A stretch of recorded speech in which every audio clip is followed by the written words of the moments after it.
ఇప్పుడు మనం సింగనగర్ ఏరియాలో ఉన్నాము.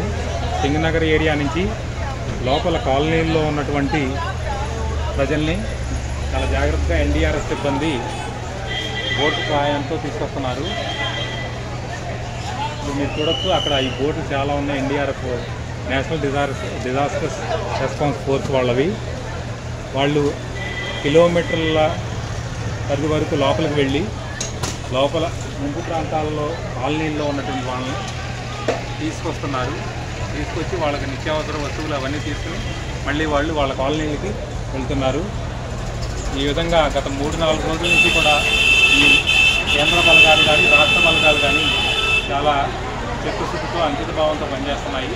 చంద్రబాబు నాయుడు గారు స్వయంగా, మనందరం టీవీలో చూస్తున్నాం, చంద్రబాబు నాయుడు గారు స్వయంగా వరద బాధిత ప్రాంతాల్లోకి వచ్చి బాధితుల దగ్గరికి నేరుగా వెళ్ళి వాళ్ళకి అన్ని సక్రమంగా అందుతున్నాయా లేదా అని పర్యవేక్షించి ఇంకా ఏమైనా కావాలంటే కూడా వాటిని కూడా తక్షణమే ఆదేశాలు ఇస్తూ ఎప్పటికప్పుడు దీన్ని పరిస్థితిని చక్కబెట్టడానికి ప్రయత్నిస్తున్నారు. అదేవిధంగా మంత్రులు కానీ ఎమ్మెల్యేలు కానీ మొత్తం ప్రభుత్వ యంత్రాంగం అంతా కూడా, తర్వాత తెలుగుదేశం పార్టీ కానీ కూటమిలో ఉన్నటువంటి పార్టీలన్నీ కూడా ఈ వరద అనేటువంటి విపత్తు నుంచి ప్రజల్ని బయటకు తీసుకురావడానికి సాయశక్తులా కృషి చేస్తున్నారు. విజయవాడ పరిసర ప్రాంతాల ప్రజలు మాత్రమే కాదు, రాష్ట్రంలో ఉన్నటువంటి అన్ని ప్రాంతాల ప్రజలు కూడా ఈ విపత్తు పట్ల స్పందించి సహాయ సహకారాలు చేస్తున్నారు.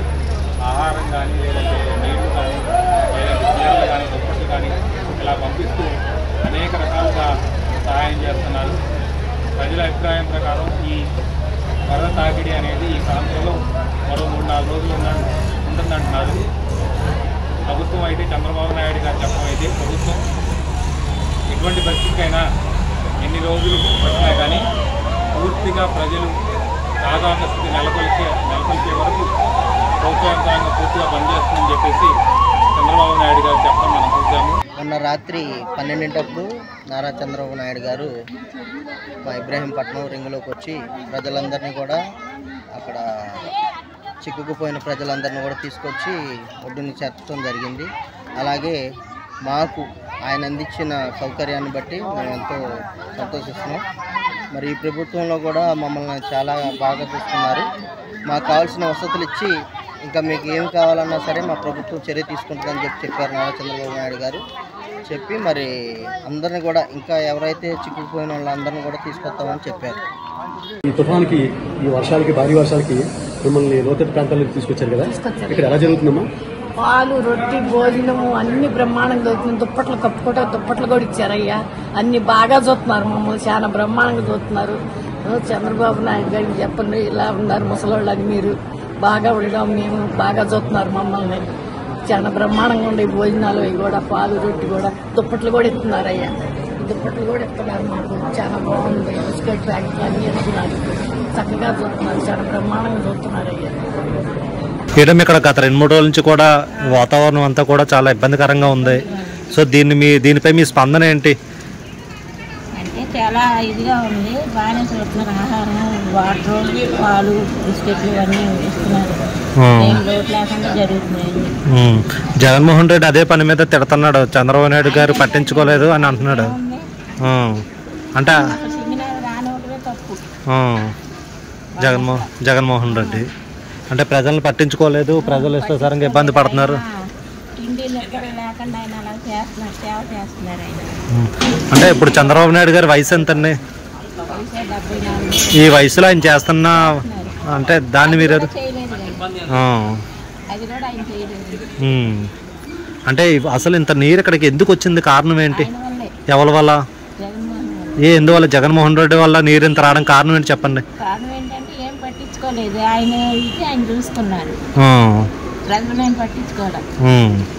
అంటే ఆయన పట్టించుకోకపోవడం వల్ల వాటర్ ఈ రోజు ఇక్కడ దాకా వచ్చింది. ప్రజలు ఎలాగున్నారో ఏంటో ఏం పట్టించుకోలేదు ఆయన. ఎంతసేపు ఆయన ప్రజలు ఆయన ఇదే చూసుకున్నారు.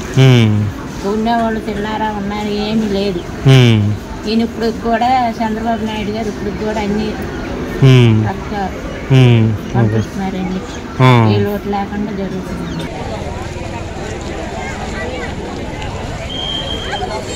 ఎన్డీఆర్ఎఫ్ సిబ్బంది, ఏపీ ఎస్డిఆర్ఎఫ్ సిబ్బంది ఈ విధంగా లోపల కాలనీలో ఉన్నటువంటి ప్రజల్ని బోట్ల మీద సురక్షితంగా తీసుకొస్తున్నారు. వృద్ధుల్ని, చిన్నపిల్లల్ని చాలా జాగ్రత్తగా తీసుకెళ్తున్నారు. లోపల చాలా కిలోమీటర్ల లోపల వరకు కూడా నీరు ఈ విధంగా ఇంకా చాలా ఎత్తులో ఉంది. ఈ బోట్ల ద్వారా నేషనల్ డిజాస్టర్స్ రెస్పాన్స్ ఫోర్స్ వారు, అలాగే AP state disasters response force వారు, ఈ రెండు బలగాలు కూడా లోపల కిలోమీటర్ల దూరం వరకు ఉన్నటువంటి ప్రజల్ని వారి కాలనీల్లోకి వెళ్ళడానికి కానీ, లేదంటే కాలనీల నుంచి సింగనగర్ సెంటర్కి తీసుకురావడానికి కానీ ఈ విధంగా ఈ సిబ్బంది అహిందిస్లో పనిచేస్తున్నారు.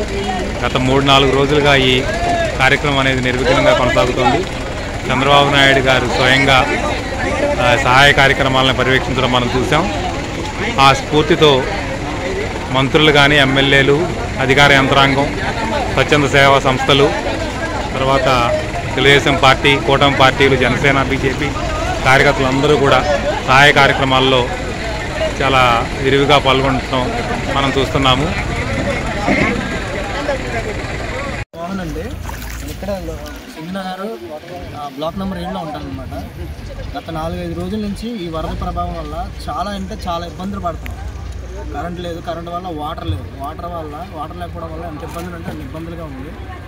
అండ్ ఆల్సో ప్రభుత్వం అనేది మనకి కావాల్సిన టైంలో ఫుడ్, వాటర్, దానికి కావాల్సినటువంటి అన్నీ అందిస్తుంది, కరెక్ట్ టైంకి అందిస్తున్నాయి. కాకపోతే ఏంటంటే వాటర్ ఎక్కువ ఉన్నప్పుడు డ్రోన్స్ యూజ్ చేశారు, మొత్తం హెలికాప్టర్స్ కూడా చాలా తిరుగుతున్నాయి. సో ప్రజలు అనేది వాళ్ళకి కొంచెం లోపల ఉన్న వాళ్ళకి మాత్రం వెళ్ళట్లేదు. అంటే ఎవరైతే కొంచెం ఇల్లు లోపల కొంచెం కనబడి ఇల్లులు అయితే ఉన్నాయో వాటికి మాత్రం ఫుడ్, వాటర్ అన్నీ అందుతుంది. ప్రభుత్వం అయితే కొంచెం బాగానే ఉంది, ప్రజలు అందిస్తుంది. పోలీసులు బాగానే పనిచేస్తారు, ఎన్డీఆర్ఎఫ్ వాళ్ళు బాగా పనిచేస్తున్నారు.